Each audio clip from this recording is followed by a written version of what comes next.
On the Monterey Peninsula, where water managers have been ordered to halt diversions on the Carmel River, there are 3 competing desalination proposals. The director of one of them, a Stanford University professor, believes his project in Moss Landing could also serve Santa Cruz and Soquel Creek Water District.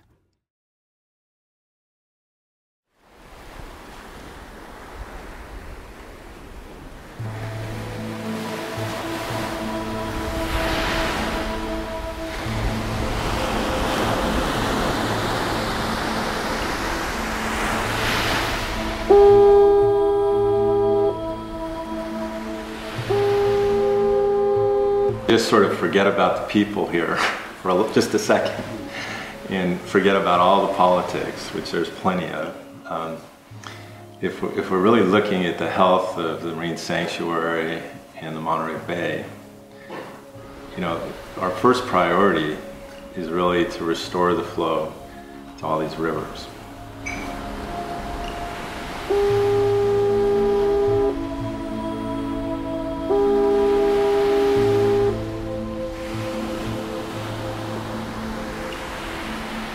Sort of the core value of our region, which is agriculture, is being undermined by this overpumping of the groundwater basins.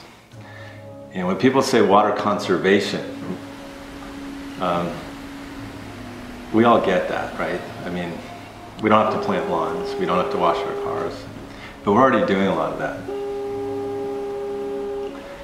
And so what it really means when people say water conservation is, it translates to let's pump every drop of water out of the rivers.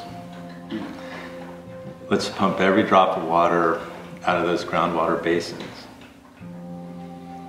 And there's almost no concern for the fact that these rivers don't need more water pulled from them. They need just the opposite. We need to shutter the wells for at least a decade and let the riverine environments restore. That's what really needs to happen.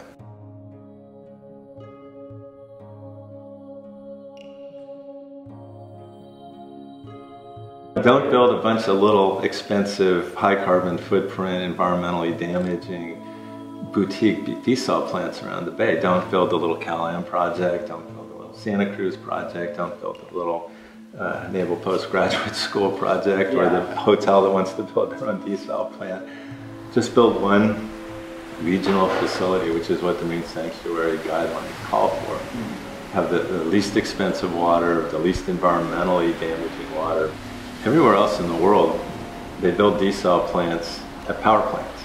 There's a reason for that. Power plants are processing lots of water, they have intake, they have outfall, they have low price power, they have the ability to warm the water. Santa Cruz, you can't warm the water, you can't get low carbon power, you can't get cheap power, you don't have an existing pipeline, you don't have a big enough discharge pipeline.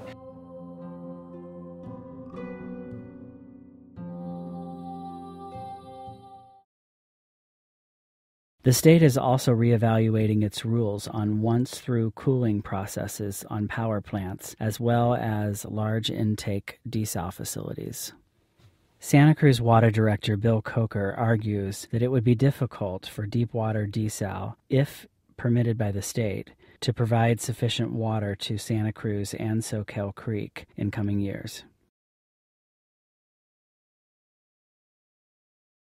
I think just the very fact that there are 3 competing projects, none of which have even put up a pilot plant, would suggest that they aren't nearly as far along as we are.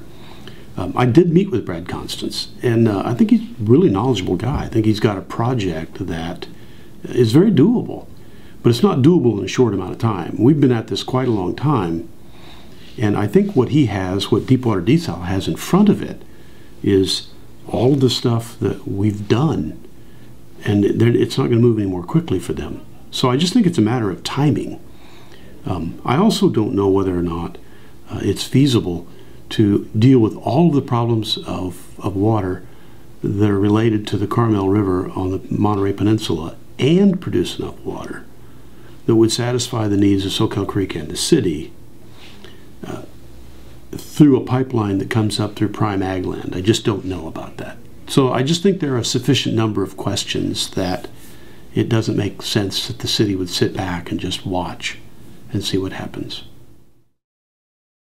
The desalination plant proposed by the City of Santa Cruz and Soquel Creek Water District to boost supply, protect fish, and block saltwater intrusion is far from the only such project built or planned on California's Central Coast.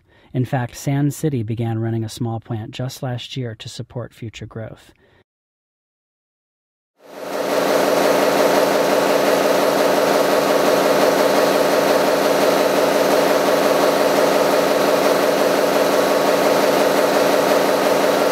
So we have 4 wells that produce about 600 gallons per minute of brackish water that is fed to the treatment plant. That goes on to the reverse osmosis membranes where the salt is removed, and we produce about 200 gallons per minute of fresh drinking water. The 400 gallons of water that is rejected goes back out to the beach through a header system. That's dispersed, and the important point is that water is lower in salinity than the seawater. So we manage that below 35,000 TDS, which is less than the seawater in the bay, and so we have no impact on salinities. The fresh water that's produced to permeate from the RO membranes at about 200 gallons per minute, we add chlorine, we adjust the pH to make sure that the water is not aggressive when it goes into our distribution system. We check it for water quality parameters. We blend it with our system water so there's minimal change in taste, odor, or appearance for our customers that receive this water. And it goes out into the distribution for the city of Sand City and the city of Seaside.